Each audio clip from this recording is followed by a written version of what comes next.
Freud. Uma vida para nosso tempo, de Peter Gay. Prefácio.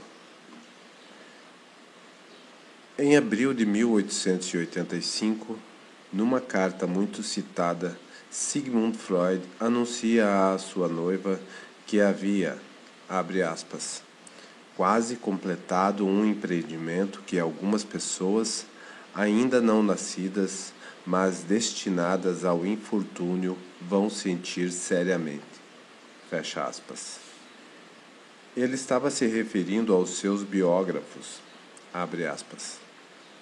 Destruí todas as minhas anotações dos últimos 14 anos, além de cartas, excertos científicos e manuscritos de minhas obras.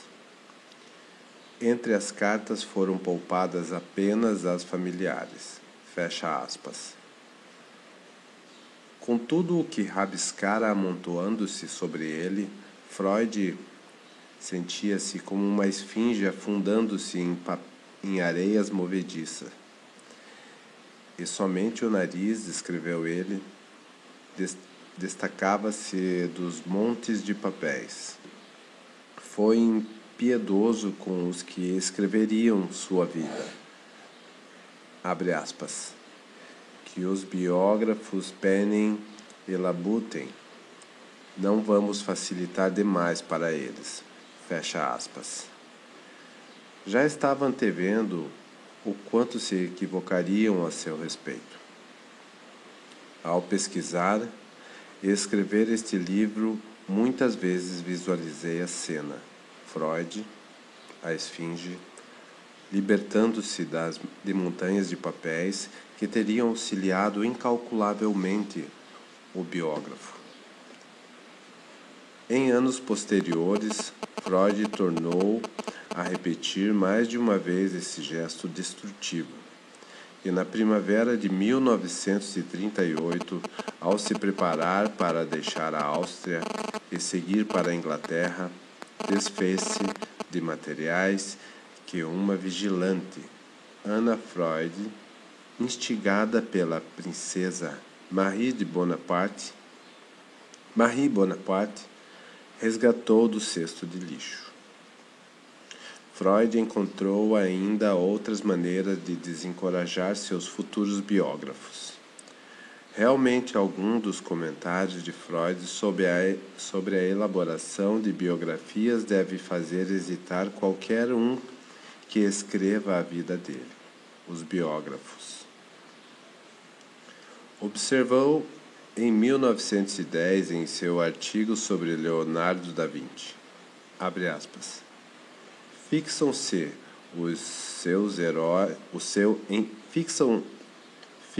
em seu herói de um mundo muito particular, fecha aspas. Eles escolhem esse herói, achava Freud, em primeiro lugar porque sentem grande afeto por ele. Por conseguinte, sua obra está quase fadada a ser um exercício de idealização. Um quarto de século depois, sob o cunho da velhice, da doença e da ameaça nazista, ele foi ainda mais cáustico. Abre aspas. Quem quer que se torne biógrafo, fecha aspas. Escreveu a Arnold Zenger.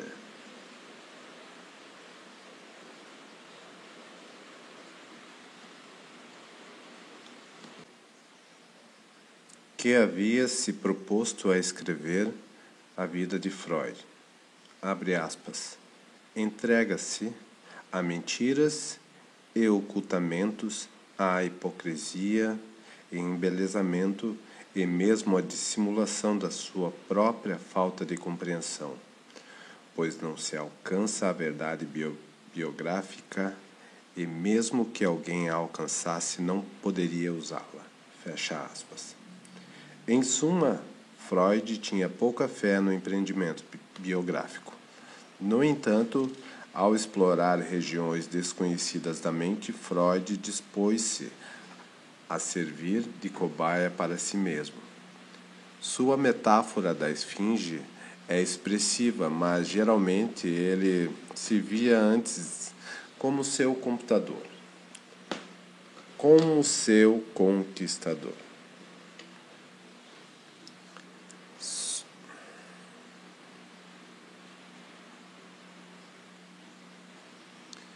Sua metáfora da esfinge é expressiva, mas geralmente ele se via antes como seu conquistador.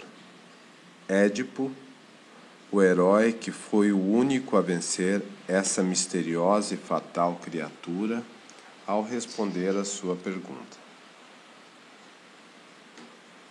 Como mais de uma vez observou pesarosamente, poucos seres humanos desvendaram seus sentimentos, ambições e desejos malévolos, com uma desorientação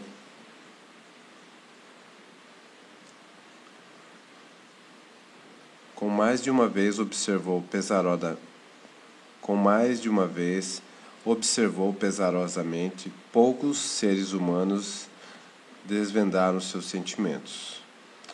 Como mais de uma vez observou pesarosamente, poucos seres humanos desvendaram seus sentimentos, ambições e desejos malévolos com uma desconsideração tão sublime pela própria reputação. Ele relatou e analisou cuidadosamente alguns de seus sonhos mais reveladores. Ele registrou algumas embaraçosas lembranças de seus primeiros anos. Por outro lado, barrou o fluxo de autodesvendamento no momento em que julgou perigoso mostrar seus acalentados segredos. Abre aspas. Quem estiver pronto a me censurar pela minha reserva, fecha aspas. Escreveu ele com razão, após concluir bruscamente a interpretação de seu famoso sonho da injeção de Irma, abre aspas, que tentem ser mais franco do que eu, fecha aspas. Como pesquisador destemido, ele expôs ao exame público grande parte da sua intimidade. Como bom burguês, valorizou imensamente a sua privacidade.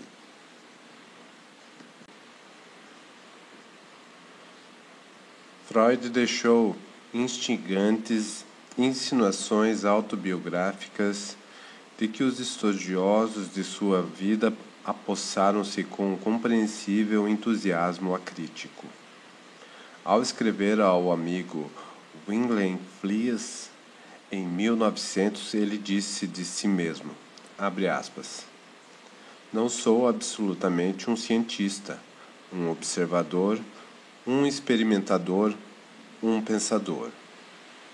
Não sou senão um conquistador por temperamento, um aventureiro, se você quiser traduzir o termo com toda a natureza indagadora, a ousadia e a tenacidade de um tal indivíduo. Fecha aspas. Mas essa declaração, como outras do mesmo gênero, apenas confundiu os que queriam antevê-lo. Não há nenhuma razão para distorcer o espírito, atendo-se à obediência à letra. Uma coisa é tratar respeitosamente as avaliações de Freud a respeito de si mesmo. Um biógrafo responsável não pode deixar por menos. Outra coisa totalmente diferente é tratar as declarações como um evangelho. Como se anotará mais de uma vez essas páginas, Freud não foi seu melhor juiz. Toda a paixão com que foram acolhidas as ideias de Freud e o estilo parcial, muitas vezes extremamente subjetivo, de suas autorrevelações e autoavaliações fazem com que cada dimensão de sua vida seja um convite a interpretações divergentes. Apesar de décadas de pesquisas e séries de estudos, ele continua desconcertante, imensamente controverso. Freud foi chamado de gênio, fundador, mestre, gigante entre os forjadores do espírito moderno e, com igual veemência de autocrata, plagiador, inventor de fábulas e mais rematado charlatão.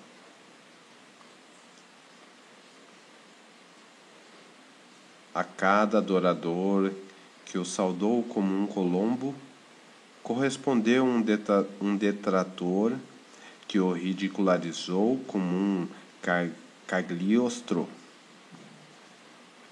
Sua vida forneceu inesgotável alimento para insinuações, especulações e mistificações. Um pastor fundamentalista americano denunciou-o num virulento folheto anticatólico como abre aspas, um judeu convencido ao catolicismo apostólico, fecha aspas, e, abre aspas, notório como o maior pervertido do mundo, fecha aspas. Os psicanalistas, por seu lado, embora possam rir de tal asneira, com excessiva frequência trataram Freud como se realmente fosse o sumo pontífice de sua fé. E suas palavras com inquestionável pronunciamento papais. Tais extremos parecem absolutamente irreconhecíveis. Aliás, nem seria desejável, não é, provavelmente, que as verdades sobre Freud resida no meio termo. Essas comoções a propósito de Freud não hão de surpreender ninguém. Afinal, seu destino, conforme ele afirmou com irônica satisfação, era, abre aspas, perturbar o sono da humanidade, fecha aspas. A tarefa fundamental da psicanálise, escreveu certa vez ao romancista Stephen Zweig, era, abre aspas, era lutar com o demônio, fecha aspas, o demônio da irracionalidade, de, abre aspas, maneira equilibrada, fecha aspas. Mas acrescentou ele, esse mesmo equilíbrio que reduz esse demônio a, abre aspas, um objeto científico inteligível, fecha aspas. Apenas fazia com que suas ideias a respeito da natureza humana aparecessem ainda mais desalentadoras, ainda mais inaceitáveis. Não admira que a humanidade, em sua maioria, tenha se defendido e rejeitado furiosamente a mensagem de Freud. É um lugar comum que, hoje em dia, todos nós reconheçamos ou não, falamos freudianamente, refletindo-nos casualmente as expressões e projeções, neuroses, ambivalências e rivalidade entre irmãos. Um historiador denomina nossos tempos de era do narcisismo, e todos afirmam entender que ele quer dizer. Mas tais prontas concordâncias verbais têm sido frequentemente mais prejudiciais do que é mais enfático repúdio. São tentativas mais ou menos conscientes de retirar ao pensamento de Freud seu robusto realismo.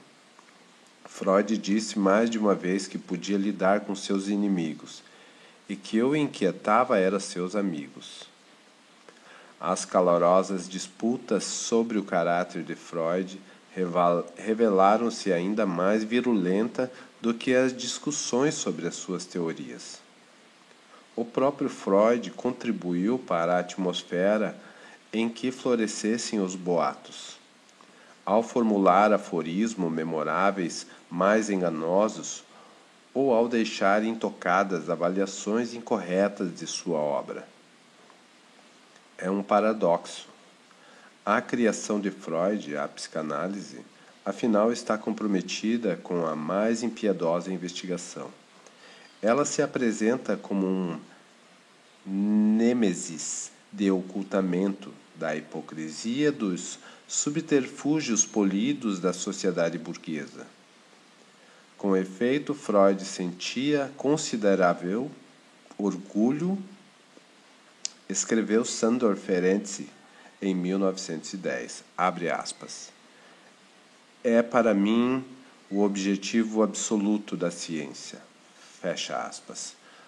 2 décadas depois, repetiu a Albert Einstein, abre aspas, não mais considero um dos meus méritos o fato de sempre dizer a verdade tanto quanto possível, tornou-se o meu ofício, fecha aspas. Sabemos muito sobre Freud.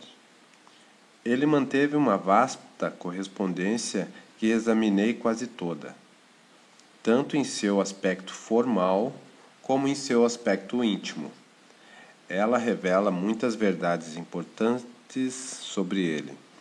Ele produziu um grande volume de obras, entre as quais algumas são abertamente, outras veladamente autobiográficas. Suas cartas e publicações, passagens que certamente aparecerão em todas as biografias de Freud, inclusive nesta. Preferia a precisão aos aspectos surpreendentes. Mesmo assim, considerando o que ele foi estudando e quantas pistas notáveis deixou, consideráveis áreas no mapa de sua vida continuam em branco e exigem maiores explorações. O pai de Freud se casou 2 vezes ou 3 vezes. O pai de Freud se casou 2 ou 3 vezes. Freud teve um caso amoroso com a sua cunhada Mina Bernay? Ou é uma pura fantasia de um contemporâneo hostil ou de um engenhoso biógrafo detetive? Por que Freud julgou aconselhável psicanalizar sua filha Ana, quando seus artigos sobre a técnica desaprovaram rigorosamente uma ligação estreita entre analisa e analisando?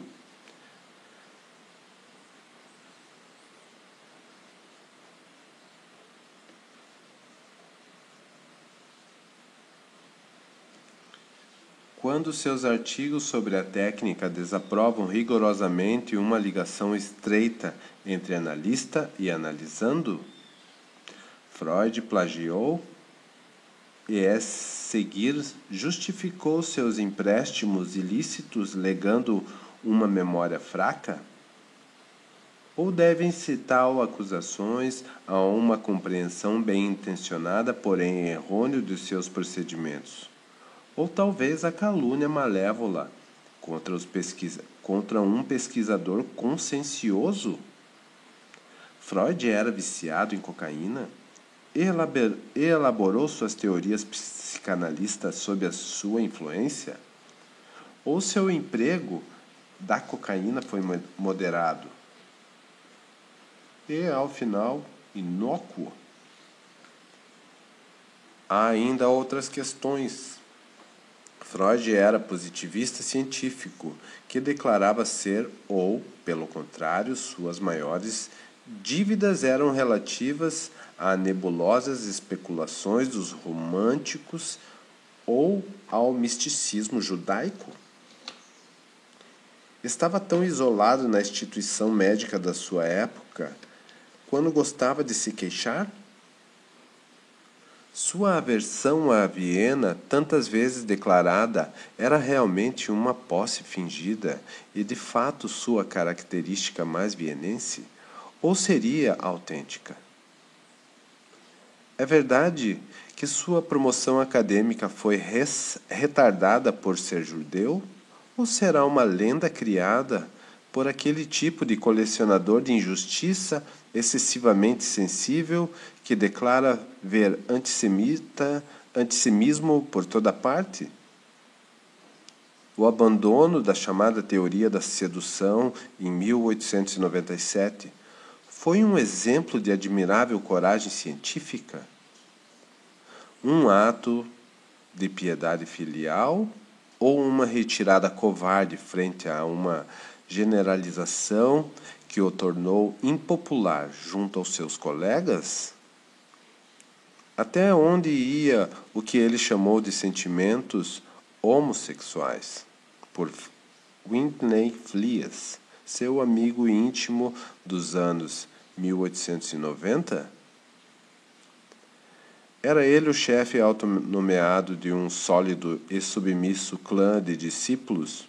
Um Luís XIV da psicologia proclamando la psychanalyse et moi?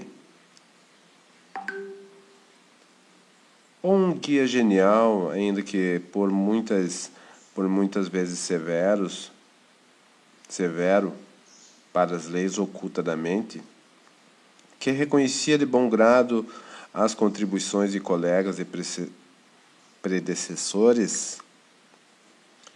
Era vaidoso ao ponto de se fazer fotografar num retrato de grupo, de pé em cima de uma caixa, para não parecer diminuído pelos mais altos.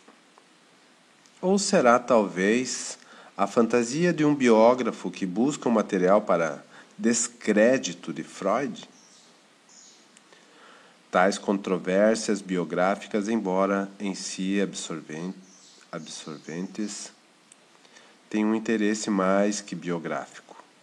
Elas avançam até a questão maior levantada pela obra: a psicanálise é uma ciência, uma arte ou uma impostura? Avançam até aí porque há diferença sobre a obrigação de ser perfeito. Ninguém que conheça a psicopatologia de Lutero ou Gandhi, de Newton ou Darwin, Beethoven ou Schumann, Keats ou Kafka, se arriscariam a sugerir que suas neuroses prejudicaram suas criações ou comprometeram sua envergadura. Num agudo contraste, os defeitos de Freud, reais ou imaginário, têm sido anunciados como provas conclusivas da falência de sua criação. Passou a ser uma tática corrente e de golpear a psicanálise através de seu fundador, como se o êxito no denegrimento de seu caráter envolvesse a ruína de sua obra. É claro que uma disciplina tão francamente autobiográfica como a psicologia profunda de Freud, tão subjetiva em seus dados, apresenta necessariamente traços da mente de seu fundador.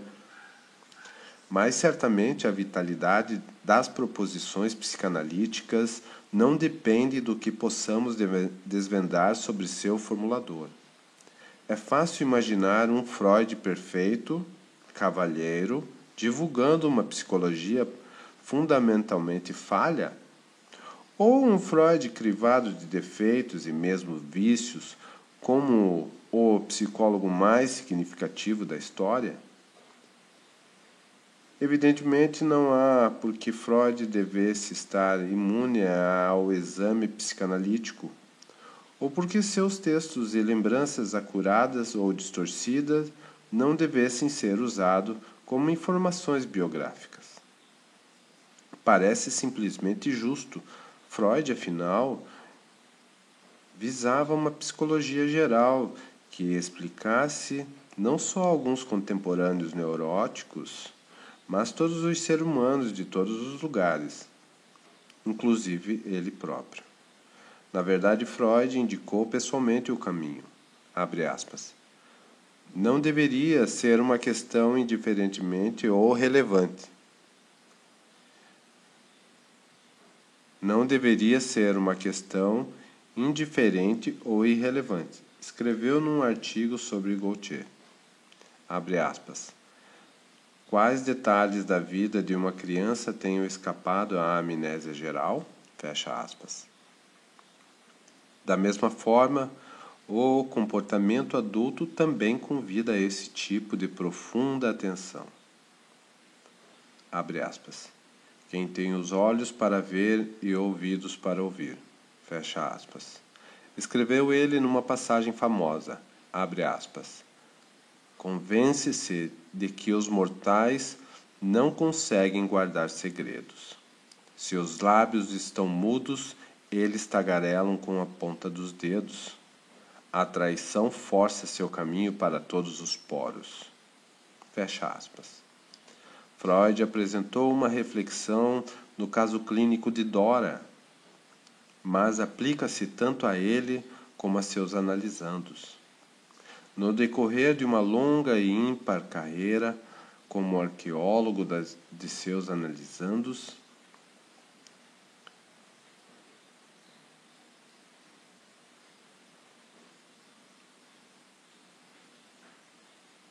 no decorrer de uma longa e ímpar carreira como arqueólogo da mente, Freud desenvolveu um conjunto de teorias, investigações empíricas e técnicas terapêuticas que, nas mãos de um biógrafo escrupuloso, pode desvendar seus desejos, angústias e conflitos.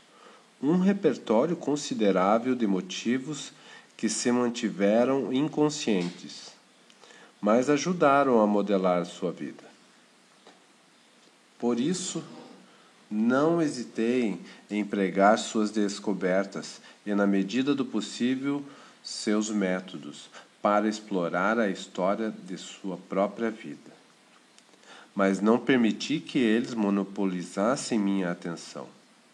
Como historiador, situei Freud e sua obra nos vários contextos relevantes. A profissão psiquiátrica que ele subverteu e revolucionou, a cultura austríaca em que ele foi obrigado a viver como judeu, descrente e médico pouco convencional, a sociedade europeia que durante a vida de Freud passou pelos terríveis traumas da guerra e da ditadura totalitária e a cultura ocidental como um todo, uma cultura cuja percepção de si mesma ele transformou irreconhecivelmente para sempre. Não escrevi esse livro para lisonjear nem para denunciar, mas para compreender. No texto propriamente dito, não discuto com ninguém. Tomei posição nas polêmicas questões que continuam a invadir os comentários de Freud e da psicanálise. Tomei a posição nas polêmicas questões que continuam a dividir os comentadores de Freud e da psicanálise. Mas não assinalei o itinerário que levou às minhas conclusões. Para os leitores interessados nas controvérsias que tornam tão fascinante a investigação sobre a vida de Freud, anexei um extenso e argumentativo ensaio bibliográfico, que deveria lhe permitir descobrir as razões das posições que assumi e encontrar materiais que apresentam opiniões divergentes. Um intérprete de Freud de quem discordo é o próprio Freud. Podia estar literalmente correto, mas foi essencialmente enganador ao definir sua vida como, abre aspas, exteriormente calma e sem conteúdo, fecha aspas, a ser, abre aspas, liquidada em poucas datas, fecha aspas. É certo que a vida de Freud assemelha-se na superfície às de muitos outros médicos extremamente cultos, inteligentes e ativos no século XIX. Ele nasceu, estudou, viajou, casou-se, clinicou, fez conferências, publicou, discutiu, envelheceu, morreu. mas seu drama interior é suficientemente absorvente para atrair a infatigável atenção de qualquer biógrafo. Na famosa carta ao amigo Fliess, citada acima, Freud disse: um conquistador. Este livro é a história de suas conquistas. Revela-se-á que a mais dramática dessas conquistas foi, embora incompleta, a de si mesmo. Peter Gay.